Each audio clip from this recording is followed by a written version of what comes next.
kita semua pakai produk mereka setiap hari kan? Tapi pernah nggak sih kita berhenti sejenak dan mikirin seberapa besar kekuatan yang ada di baliknya? Nah, hari ini kita akan coba bedah bareng-bareng kode etik tak tertulis dari perusahaan-perusahaan teknologi global yang, suka atau nggak suka, ikut membentuk dunia kita. Siap? Yuk kita mulai.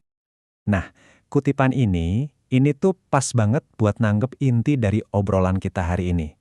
Setiap tindakan kecil kita di dunia maya, ya sekecil nge-like foto, ternyata punya gaung yang jauh lebih besar dari yang kita bayangin. Pertanyaannya sekarang, apa kita benar-benar sadar sama jejak digital yang kita tinggalkan? Jadi gini, kehidupan digital kita itu nggak terjadi di ruang hampa loh. Setiap interaksi yang kita lakukan itu ibarat melempar batu ke kolam. Riaknya bisa sampai ke seluruh dunia. Dan ini membawa kita ke pertanyaan utamanya.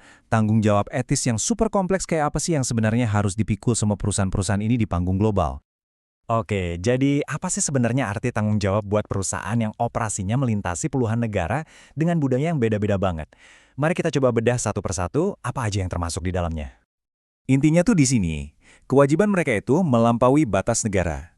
Jadi perusahaan yang kantor pusatnya di Silicon Valley misalnya, nggak bisa cuma patuh sama hukum California aja. Mereka punya tanggung jawab etis yang sama besarnya ke pengguna di Jakarta, di New Delhi, atau dimanapun. Nggak boleh ada standar ganda.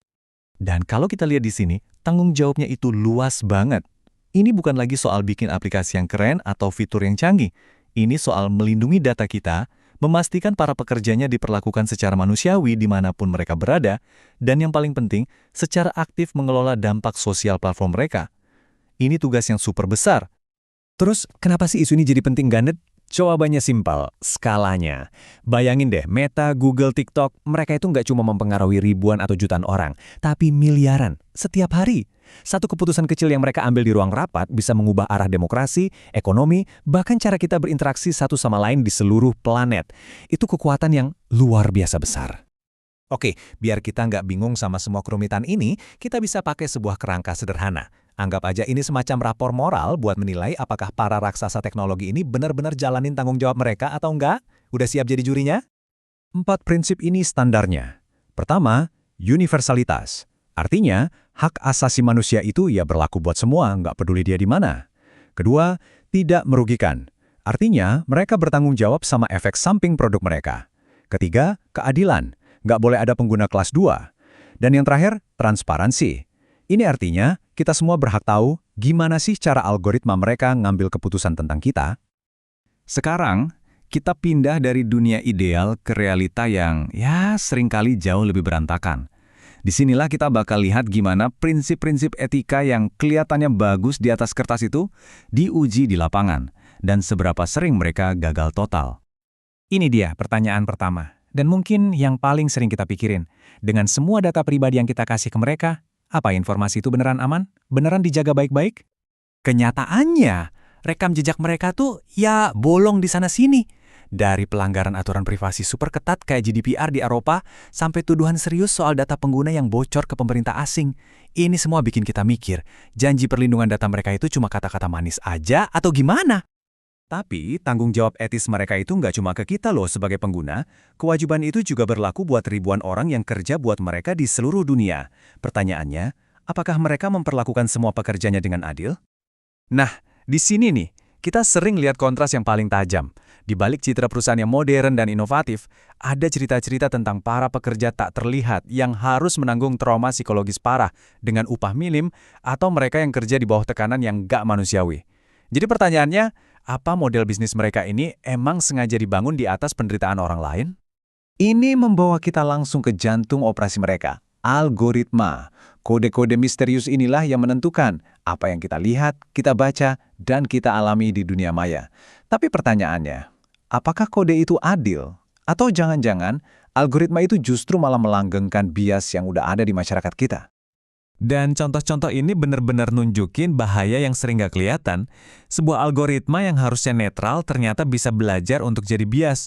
Kayak AI rekrutmen yang malah menyingkirkan kandidat perempuan. Atau teknologi pengenalan wajah yang lebih sering salah kalau ketemu wajah orang non-kulit putih. Ini bukan sekedar kesalahan teknis loh, ini ancaman nyata bagi keadilan. Slide ini Wah, ini benar-benar merangkum semuanya dengan jelas.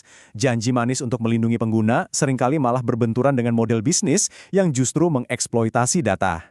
Janji mulia untuk menyatukan dunia, malah kadang memperdalam jurang pemisah lewat polarisasi dan hoaks.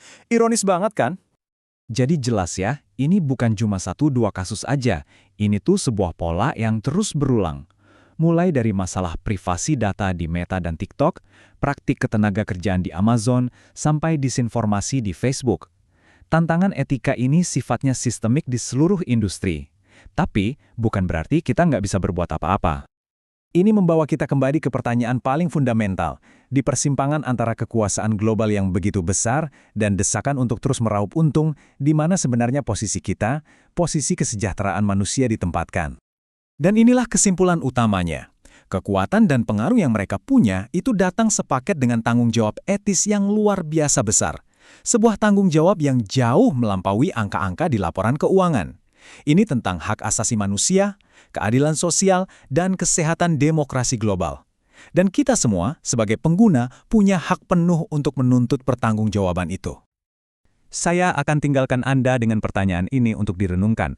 Lain kali Anda melihat ada kampanye sosial atau program donasi dari perusahaan-perusahaan ini, coba tanyakan pada diri sendiri, apakah ini upaya tulus untuk memperbaiki dampak buruk mereka? Atau ini cuma strategi marketing canggih buat poles citra? Jawaban Anda dan tindakan kita semua akan menentukan masa depan etika di era digital. Jadi, apa langkah Anda selanjutnya?